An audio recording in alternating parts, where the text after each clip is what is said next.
খবর 24 সাথে আপনাকে স্বাগত। নতুন নতুন খবর জানার জন্য আমাদের চ্যানেলে চোখ রাখুন।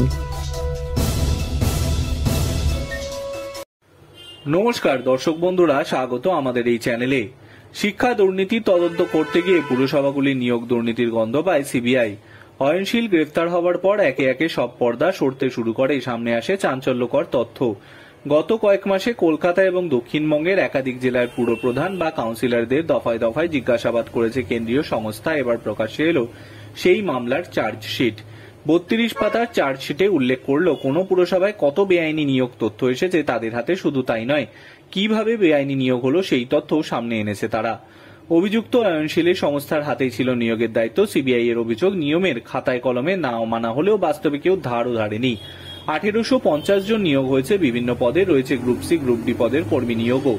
বিপুল অঙ্কের দুর্নীতি হয়ে থাকতে পারে বলে উল্লেখ করা হয়েছে। 13টি পুরসভায় তালিকা প্রকাশ করা হয়েছে।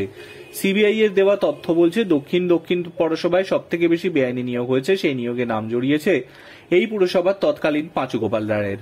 আরো বলা হয়েছে 2014 সাল থেকে ওই পুরসভাগুলিতে মোট 3650 জনের চাকরি হয়েছিল, যার মধ্যে 1814 জনের চাকরির আইন মেনে হয়নি।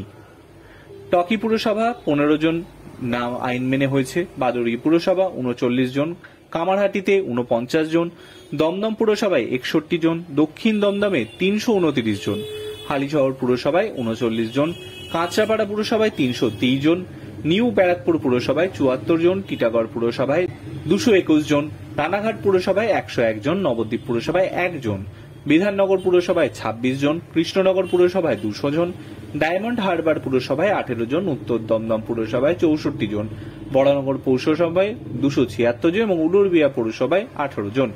এইসব নিয়োগ সন্দেহজনক বলে উল্লেখ করেছে সিবিআই। অভিযোগ, এই নিয়োগ উপযুক্ত পদ্ধতি মেনে হয়নি বলে জানিয়েছে তারা। Bureau report.